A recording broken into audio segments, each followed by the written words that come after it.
Hello, dear friends, my lovely audiences, my dear fellow Americans. Welcome to the East-West Show. Jack Chow on GNE TV with this East-West Show.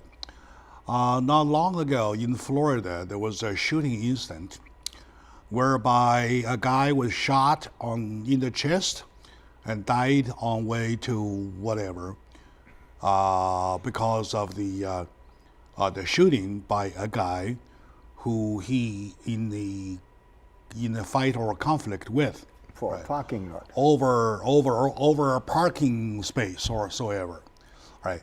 However, the Florida law finds him, the shooter, not guilty by applying to the hold your ground law. So, using that as a lead line, I have invited my good friend, Mr. Chris Neby, in the consideration that he is leaving here for China next week, though. I did it in a compact way to drag him over to shed some lights on this. So I'd say welcome back to the show. 谢谢你老朋友， Good. 非常感谢。 Very good, very good. The reason I get you back, in spite of your busy schedule, is that you are the one who dare to say what you dare to say, and who sees things in a different way, or sometimes get me shocked, right? Okay. Anyway, so how much do you know about the shooting incident in Florida? I understand it was about the dispute about a parking lot. And the interesting thing is that this law... On the parking lot, over one parking space. Over one parking space, Yeah. yes. And the interesting thing is that this hold your ground law is actually another outgrowth of the American gun culture and gun tradition, because it's actually the only country in the world where when somebody enters your home uninvited, you can actually shoot him. I agree. So, That is... and this even goes further because that is an old law. That is because- even so in California. Yeah. If somebody invades your privacy, your house, Yes. uninvited, Right. of course, invasion is not invited, Yeah. right? Invasion is not invitation. Right. You deserve the right to protect your own castle. Right. You can shoot, right? Okay. But there's the difference between California and Florida. In Florida, you can carry concealed weapons. Right, In other words, you have guns on the street legally, right, right?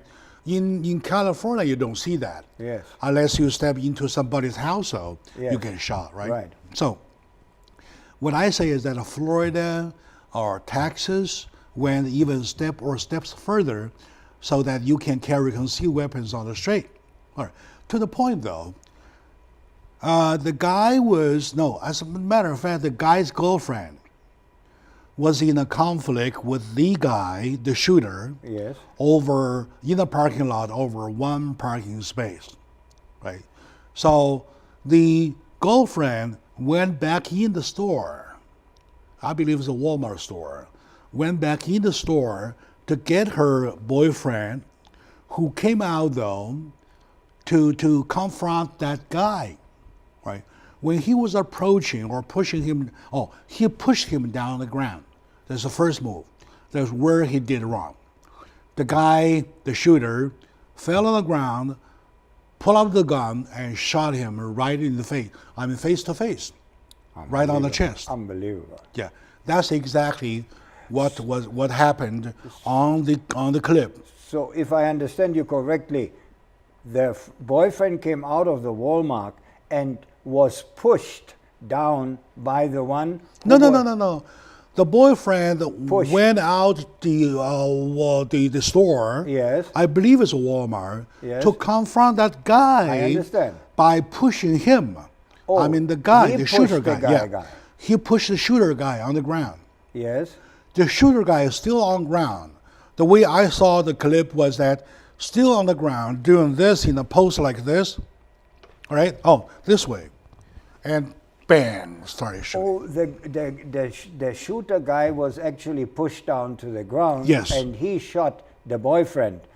Aha, I didn't know that. And the DA office, police, plus the police department, local police department, had a press release right after saying that given the fact this shooter guy Was pushed down. was pushed down, and the victim still attacking, so he has no way of adjusting what next should be.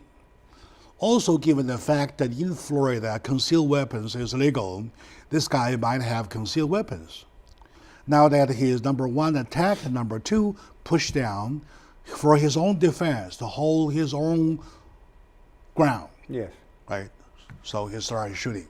So the DA office, the local DA office, dropped charges. No charge. Walk out, free man.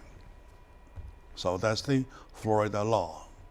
Scary. Very scary. Very scary. Very scary. Very scary. Very scary, and in one way, very absurd. However, what you can learn from this incident, though, do not push people too much. Right. So you never know the potential, Correct. right? You never know what this Avoid guy. confrontation at all costs. Yeah. So avoid confrontation, avoid the bullying, avoid the acting hero whatsoever, right? Just to be safe.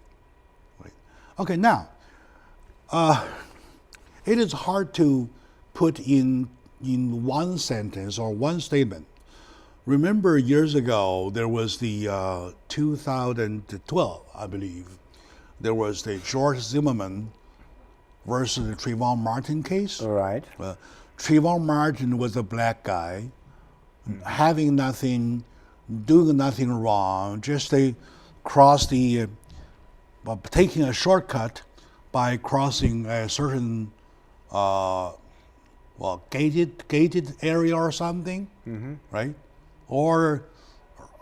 And this guy, the George Zimmerman, who was a night patrol volunteer or something, right? Had him followed. At certain point, they stumbled together, and he shot Trayvon Martin. It was 6 shots or 3 shots. I can't remember exactly. The guy had nothing. As a matter of fact, George Zimmerman, launched the first attack, and Trayvon Martin was only doing self-defense.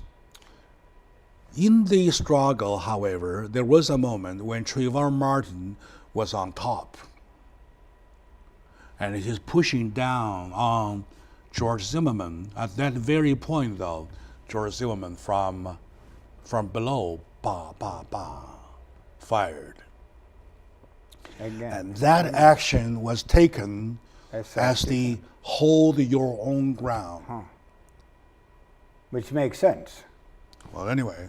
But so it's scary. You see, this violence, this inherent violence in the American culture is really scary. very scary. Very scary because, everybody basically has a gun. Like the other day, I was with a friend of mine on this show. We were talking about drugs versus guns. Yes. Right? I made the following statement. I said, I don't care if you do drugs, as long as I can guarantee my hands clean from drugs, though, I'm safe. I never touch it. I'm safe. Guns are different. Even though I don't have a gun, I make a shot. All I need is one bullet. That's it. So you can't say, I don't care. You have to care. Oh, yes. A stray bullet will get you right there, right? Even a bullet got on the ground, bounced back will be enough to kill you. And there's one girl, 18, 19-year-old, in Pasadena, was killed by a stray bullet, the exact way, on the night of her birthday. So, 18th birthday.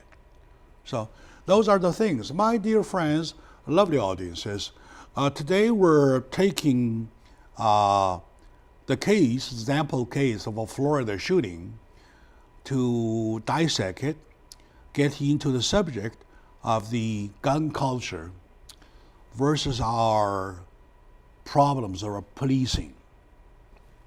I believe there's a gun culture, there's also a policing culture in the whole compound of problems. Right. With me today is my good friend, Mr. Chris Nibby, who dares to say what he sees, and I call him fighter in most of the time as my special commentator on this issue. Let's take a little moment now. When we come back, we prepare this much for you, my folks, to talk about using the Florida case, as our lead story to get into this culture. And we call it to serve and to protect, right? Not to attack and to kill. Well, there's a big difference over there, right? So we'll be right back, my dear friends.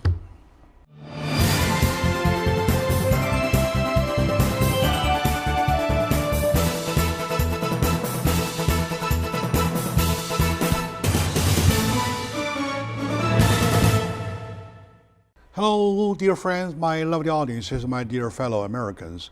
Welcome back to the discussion about American gun culture, policing culture, versus the fact that we have different laws. If you travel a lot, though, especially when you travel from state to state, for example, from California to Texas, right? From Texas to Florida, though, right? Whereby you see different laws, though. You never use the same law concept you have here once you step on Texas ground, Florida ground, Louisiana ground, Virginia ground, West Virginia ground, even DC ground. They all have different gun laws. To be safe, I like what my friend Chris Nibby just now summed up.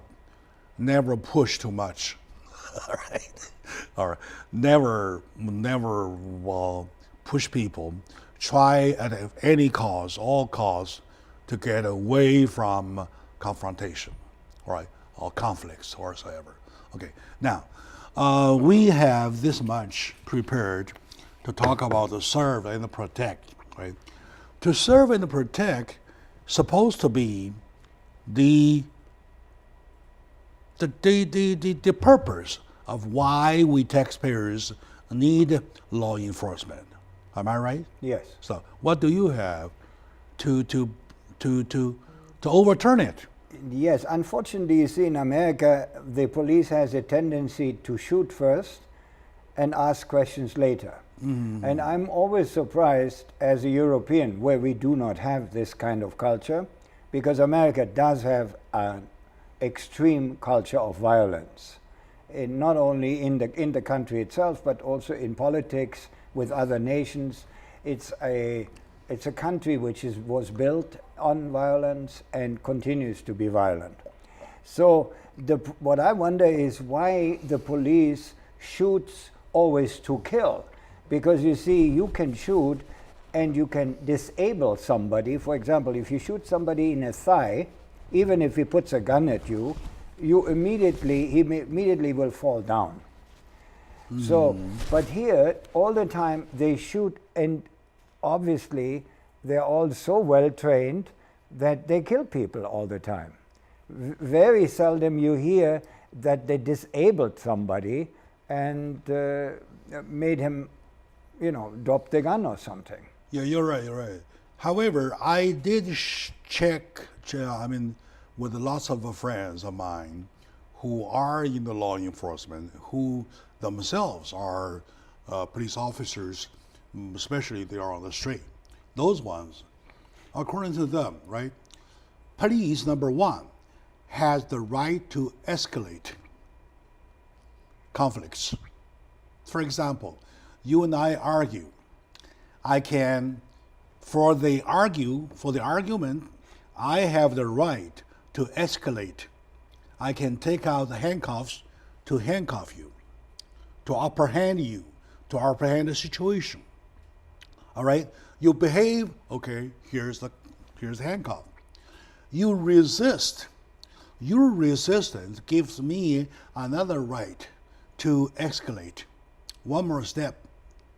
I can take a taser to tame you, to make you behave, to make you stop. When I tase you, well, you either crunch on the ground, start to behave now, or you may go in a more severe way of resistance. For that, I can use my baton to hit you. And then, instead of behaving, you pull out a knife. Knife can kill, right? That is the moment I can draw my gun and start shooting at you. Once I started shooting, I want to make sure my first bullet gets you 100%. I don't leave room. Any room might give you a chance to further attack.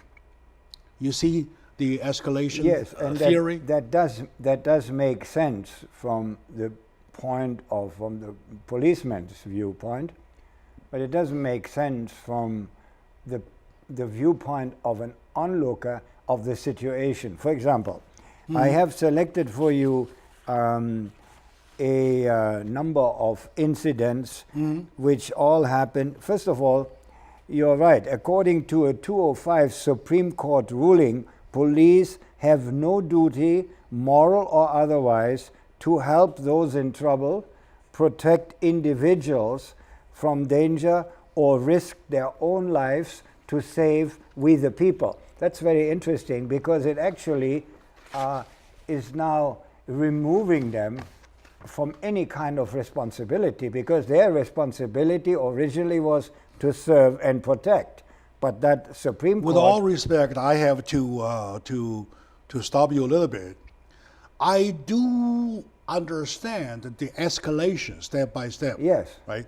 I totally not understand. I totally disagree with the Supreme Court ruling. Me too. They do have a duty to protect. Yes. They do have a duty to protect. Yes. Right? For example, I'm being chased. Right? I saw a police officer coming into my direction. I started yelling, screaming that I'm being chased. Somebody's killing me. Right? Save me. It is their duty to save you. Right. And the ruling was so well, no, it doesn't make any sense to me. No, It's neither nonsense. does it to me, yeah. Nonsense at all. But it is a 2005 Supreme Court ruling. And That doesn't make sense. no, it doesn't That make doesn't And you make see, sense. so I don't understand why there are more than 1 million combat-trained police officers on taxpayer-funded payroll. No, we have to stay there a little bit. Yeah. We have to meander that subject a little bit. It is Supreme Court is not a Los Angeles, say, hey, Montana court or a West Covina court, right? Right. It is a court that makes the case laws, Yes. right? That governs the whole nation, Right. right? If we call United States the system a big ship, a big vessel, though, it is the captain. Right. Yeah, Yes. Yes. turning the wheels, doing be the helmman. Right. 'Cause now, for that kind of ruling, I would say it is misleading the whole country, Right. devastatingly to a point of no return. Right. That's totally wrong. It doesn't make sense. Does it make sense at all? No. Why we taxpayers keep paying tax when you declared solemnly, seriously, and gloriously saying that it is not my duty to protect you? Yeah. So very strange. You see, because among the hundreds of people, I'm having here the numbers of 2017. These are the numbers I researched. Okay. So among the hundreds of people fatally gunned down in 2017 were a sweet little boy, a straight A student, and a bride-to-be. Bride-to-be or? A bride-to-be, somebody who was to be married. No, the groom-to-be or bride-to-be? No, a bride. It was a bride. It was a woman. It's a boy. No, it was a...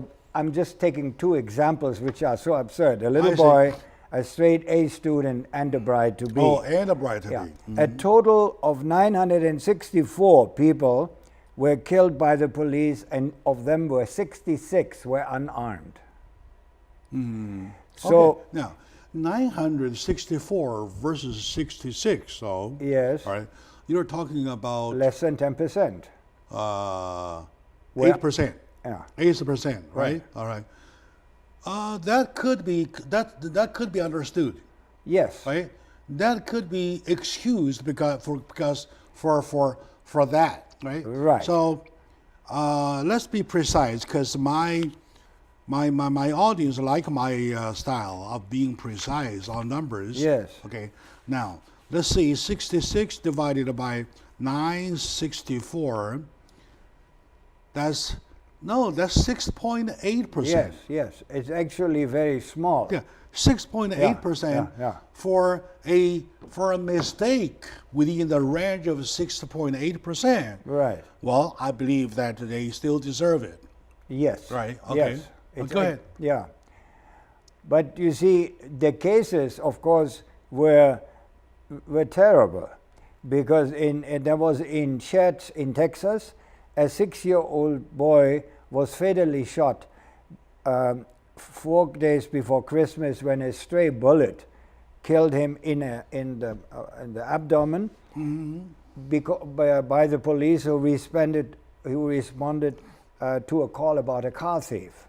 So that was an accident. And it looks to me that if I look at all these samples, there was a 30-year-old woman tried to break into a Prescott home in city of Prescott when police opened fire on her, and at the mobile home, it was a mobile home, striking her.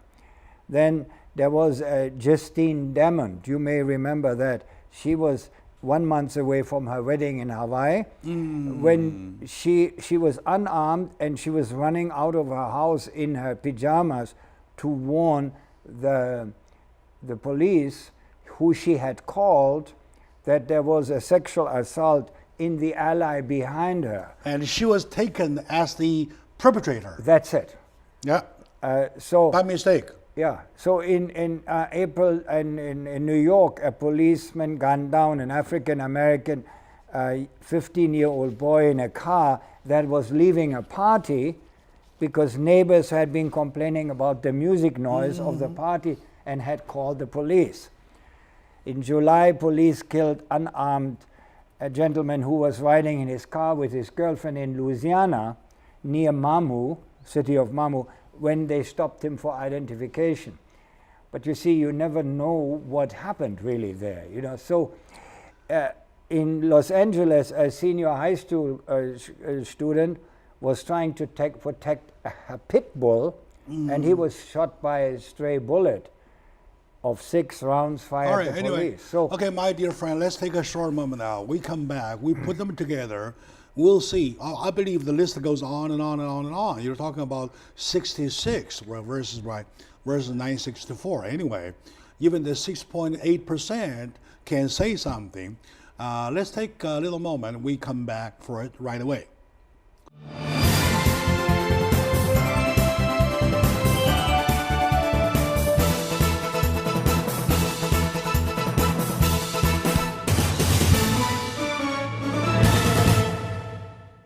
Hello, dear friends, lovely audience, and welcome back to the East West Show.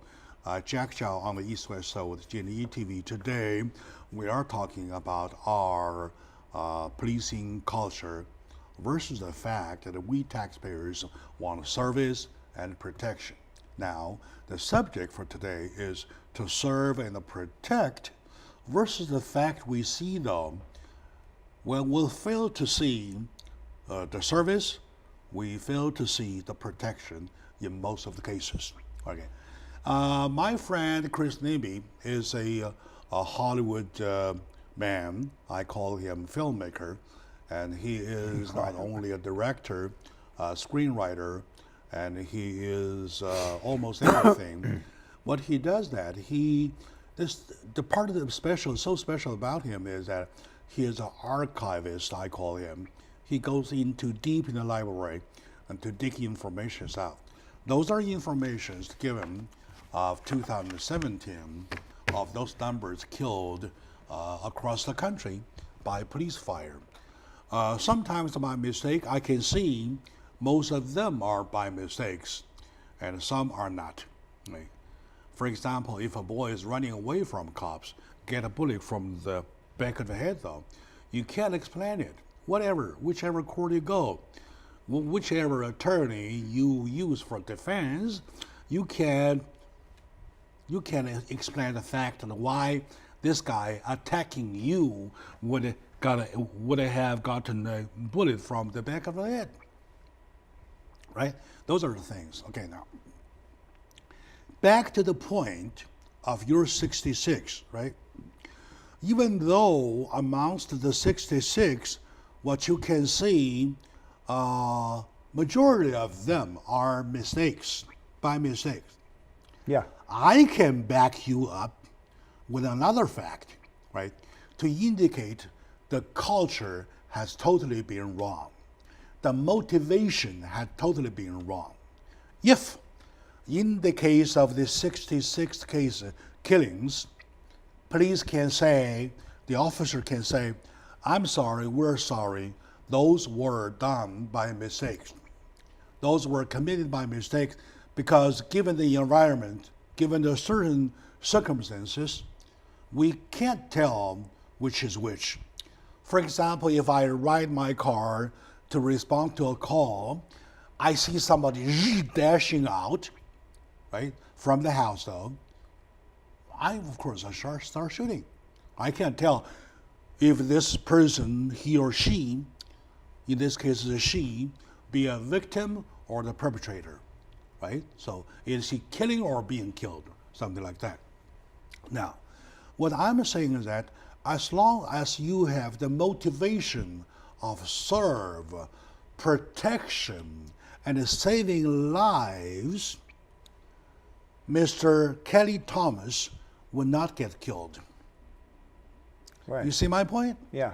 Mr. Kelly Thomas of Fullerton had been a lunatic, known lunatic, according to Los Angeles Times, quote unquote, a landmark person. A landmark person for Fullerton, certain hours or certain day whatsoever, he will always be there, right? At a certain point, certain location of the Fullerton Street. Why? Because he's a lunatic. He is a sick man suffering from mental health, right?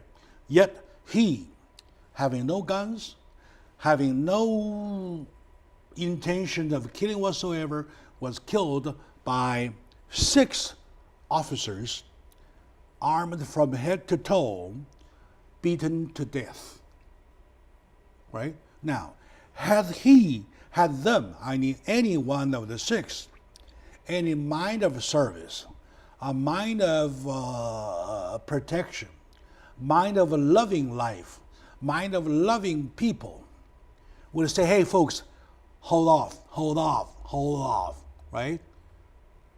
Right? Let's spare him, something like that. They would do that. Why would they have him killed?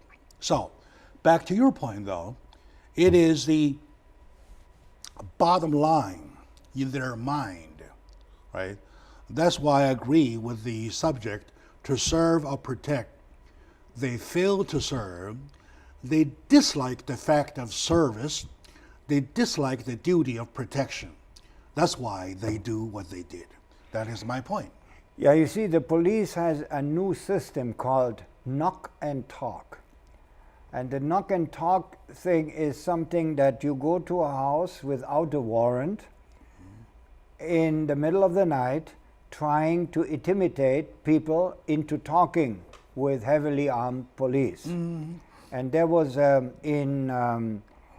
don't know where it was, but there was a young gentleman, Andrew Scott, was gunned down by police in the middle of the night, when the innocent homeowner answered the door of his apartment while holding a gun for self-defense. Because I mean, that's the problem. The people have guns here for self-defense. They don't know who knocked at the door, and it was a police. They saw him with a gun and shot him. They started shooting right away. Yeah, because the police had banged on the wrong door. It was a wrong door, and he had failed to identify himself to the police, but opened the door with a gun because, I think it is really difficult, and you hit the point with it.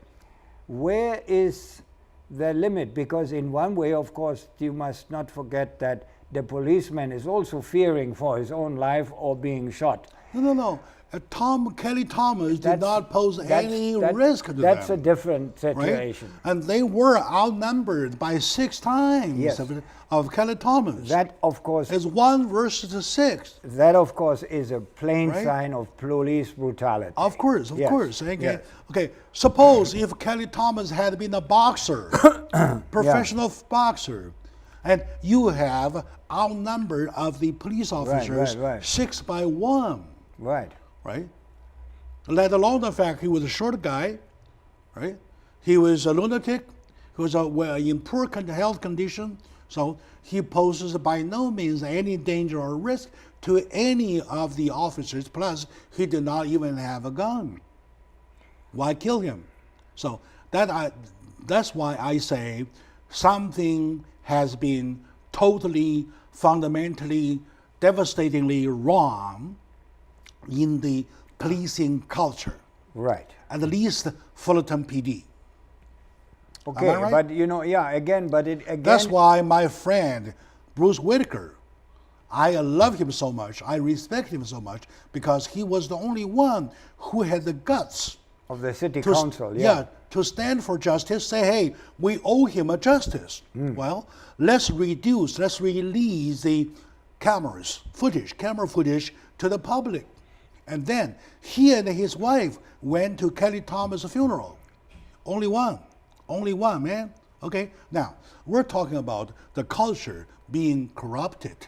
Yes. In a certain way that you really have good guys outnumbered by bad guys. Yes, but you see, this culture goes back since the beginning of America. Because you see, America was basically empowered by the Catholic Church in the Middle Ages. The Pope issued a bull called it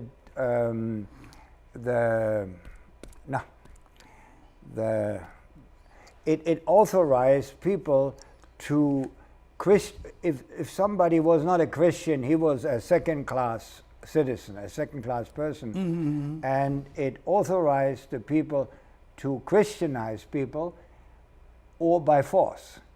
So that was a very convenient moral authorization, and that is the basis for all this plunder and exploitation of the different races which were discovered. Yeah, thank God that we were given by God a certain system that can stand for criticism. The more we criticize it, the better it shall become. Of course, right? In the old days, in the dark days, there are lots of things totally wrong given, right?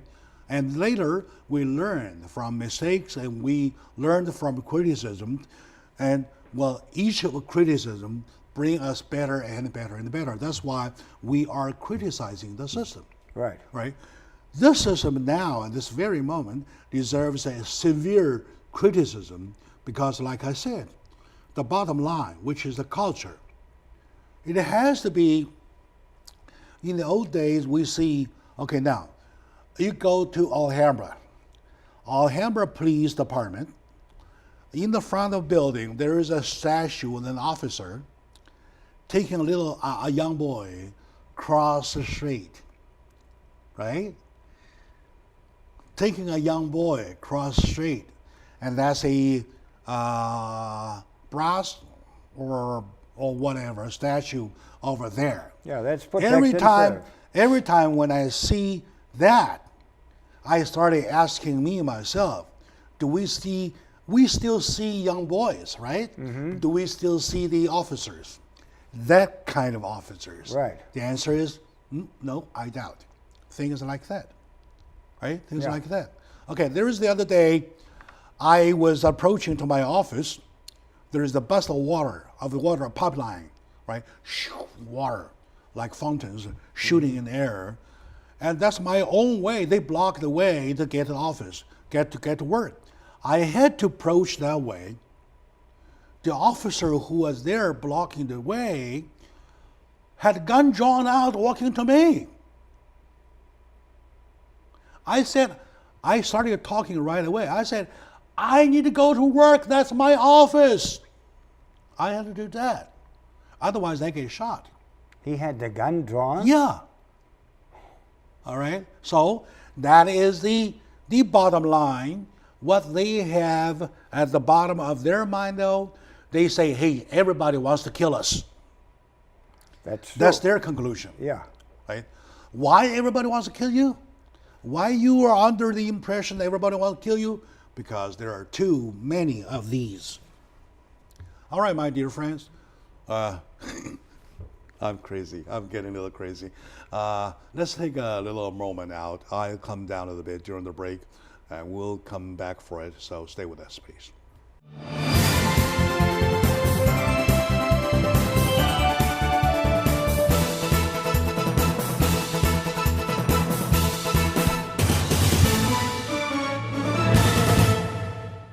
Hello, dear friends, my lovely audiences. Welcome back to the show. Jack Chow, getting a little excited about the environment we're in. We're talking about we taxpayers deserve service and protection. That's all.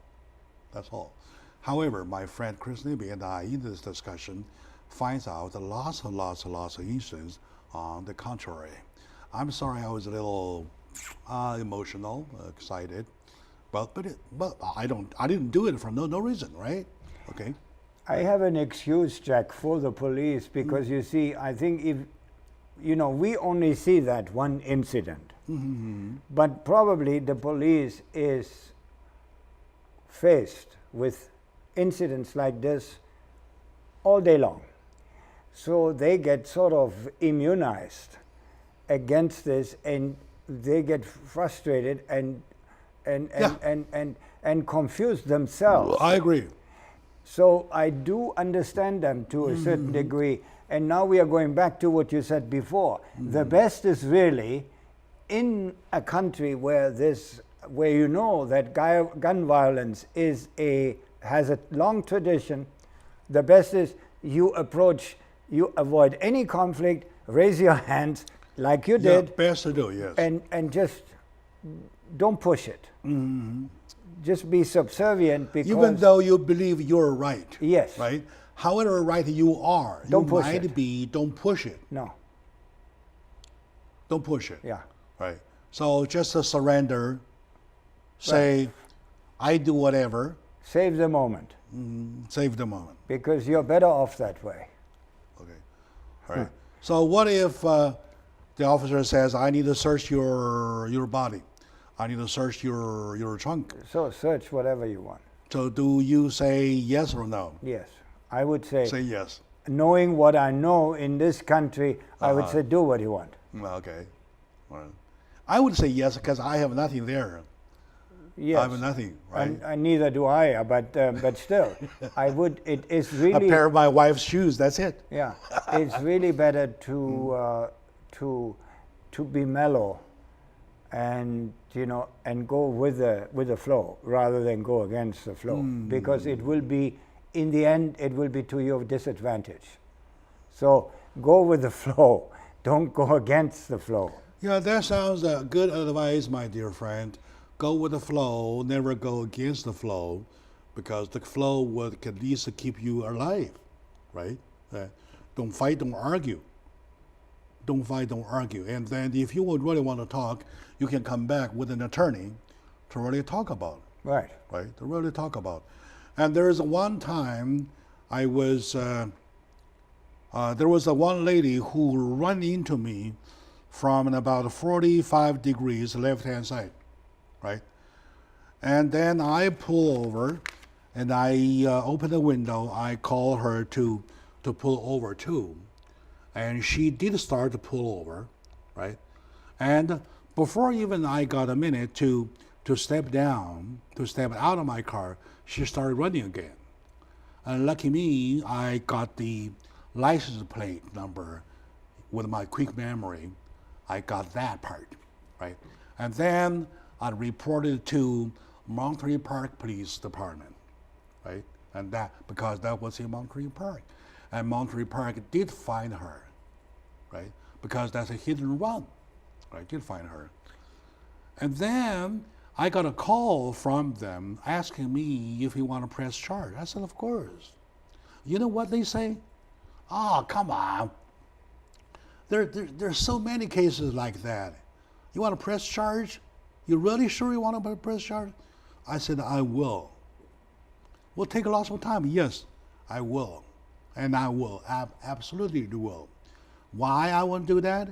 I told the officer, it's Officer Nelson, I believe. Nelson, yeah, I told him that I just want to make an example for bad people to see. Never hit and run. That's a bad indication, right? All right, and I did it, right? Okay, now, so people, culture has changed, right? They no longer stand for what's right. They stand for reality. The reality being that, there are too little officers and there are too many offenders. We're too busy. Our hands are full. So that's why. In the meantime, when these things pop out, they say, well, we're a human being too.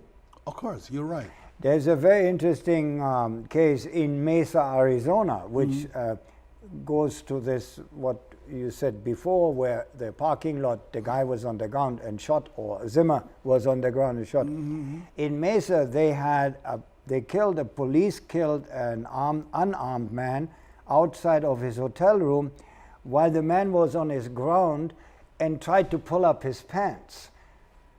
You know, from the viewpoint of the policeman, that was probably taking his gun. Could be mistaken. The guy shot. So, you know that I'm not necessarily in favor of authority, but I am in, let's say, I have an understanding for the police because they are all the time faced with these extreme situations, and if they are not careful, they will get hurt themselves. It doesn't matter where you stand. Yeah. You may stand on the officer's side, you may stand on the poor man's side. One thing for sure, to learn something, when there is a police car approaching and you're there by the side, never pull out your pants, let it go. Yeah. That's it. Yeah. Right? Because you're putting pants might look like you're drawing your gun. Right. Right? And then for them, they're a human being too. Right. Their first instinct, the first response is that somebody joined their guns on me. Yeah. All right, now let's start shooting. And following the escalation laws, he has a right to shoot. Yeah. Right? So for our audiences to learn that from that though, is that never pull out your pants when you see a police cars passing by. You get shot that way.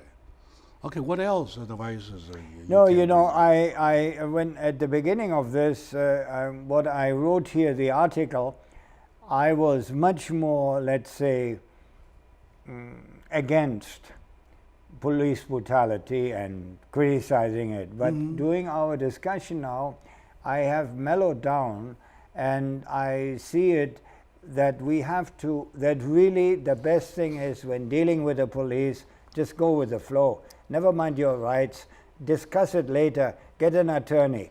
But at the situation, do not escalate the situation by now demanding your particular rights, whether you have them or not. I totally 100% agree with you. Yeah. Right?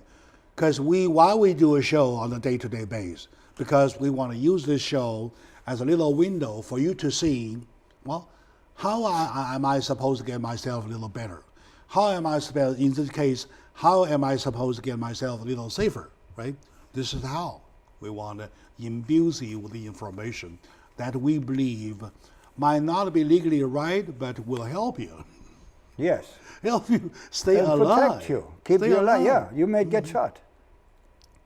That reminds me of a saying, of a Chinese saying that when you walk across a watermelon field, you never bend to pull out your shoes.